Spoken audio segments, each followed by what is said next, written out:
হাড় কাঁপানো শীত সদ্যই বিদায় নিয়েছে। বাংলা পঞ্জিকায় অভিষিক্ত হয়েছে বহু আচার অনুষ্ঠান আর সৃষ্টির মাস মাঘ।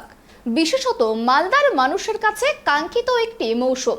সাধারণত এই মাসের শেষেই আম গাছে মুকুল আসে, কিন্তু খানিকটা হলেও ব্যত্যয় ঘটেছে এবার। আবহাওয়ার হেরফেরের জন্যই মাঘের শুরুতে মালদার আম গাছে শোভা ছড়াচ্ছে আগাম স্বর্ণালী মুকুল।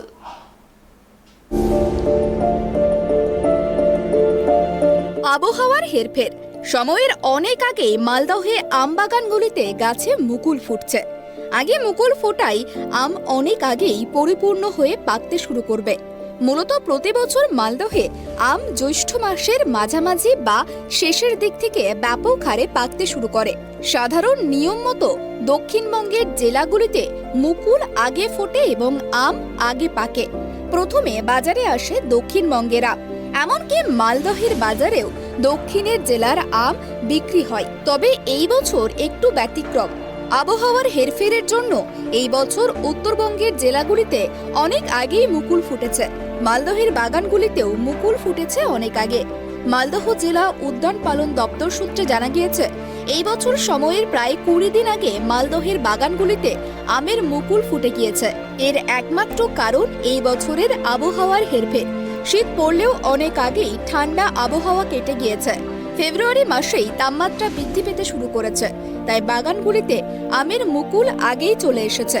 আগে মুকুল আসায় মালদহে আমের কোনো ক্ষতি নেই, বরং এই বছর আগেই পাকতে শুরু করবে আম। এতে অনেক সুবিধা হবে জেলার আম চাষি থেকে আম ব্যবসায়ীদের, কারণ একসঙ্গে গোটা রাজ্যের আম পাকতে শুরু করলে মালদহের আম সকলে কিনবেন। এতে কিছুটা হলেও লাভবান হবেন কৃষকেরা।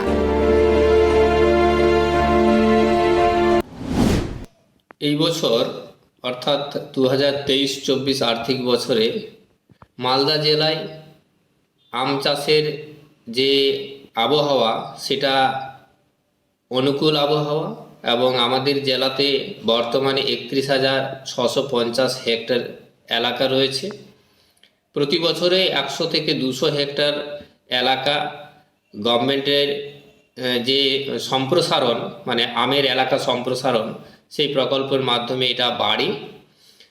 এবং এই বছরের যে আবহাওয়া, সেই আবহাওয়াতে আশা রাখছি যে যেহেতু অনুকূল আবহাওয়া, প্রোডাকশনটা অনেক বেশি হবে। গত বছরের তুলনায় গত বছরে 2,78,000 মেট্রিক টনের মতো প্রোডাকশন হয়েছিল। বিভিন্ন কারণে আমাদের গত বছর প্রোডাকশনটা মার খেয়েছে, আবহাওয়ার তারতম্যের জন্য, ঝড় বৃষ্টির জন্য, শিলাবৃষ্টির জন্য। তো এই বছর এখনও পর্যন্ত অনুকূল আবহাওয়াতে মুকুল পর্যাপ্ত পরিমাণে এসেছে। যদি আগামীতে কালবৈশাখী ঝড় বা শিলাবৃষ্টি এগুলো না ঘটে, তাহলে এই প্রোডাকশনটা আমরা আশা রাখছি 3,75,000-80,000 মেট্রিক টন ছাড়িয়ে যেতে পারে। হ্যাঁ, এই বছর মানে তাপমাত্রার হেরফেরের জন্য দেখা যাচ্ছে যে সময় আমাদের আমের মুকুলটা আসে তার থেকে প্রায় 15 থেকে 20 দিন আগেই চলে এসেছে।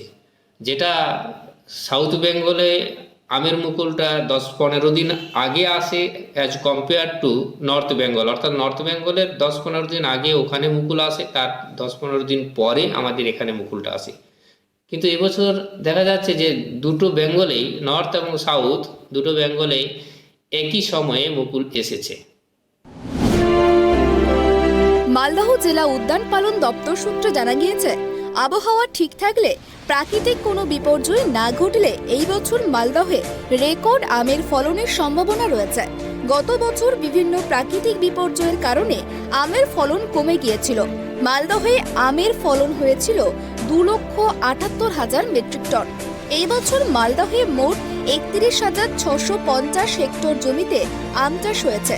বাগানগুলিতে প্রায় 80% গাছে মুকুল ফুটেছে। বর্তমানে যে হারে মুকুল ফুটেছে তাতে রেকর্ড ফলনের আশা রয়েছে। ঝড়, শিলাবৃষ্টি বা অন্য কোনো প্রাকৃতিক বিপর্যয় না হলে এই বছর মালদহে প্রায় 3,70,000 মেট্রিক টন আমের ফলন হতে পারে। আমের ফলন ভালো হলে দাম কম হবে, যদিও ফলন বেশি হলে লাভ হবে কৃষকদের। মালদা থেকে মলিন দাসের রিপোর্ট, ট্রাইব টিভি।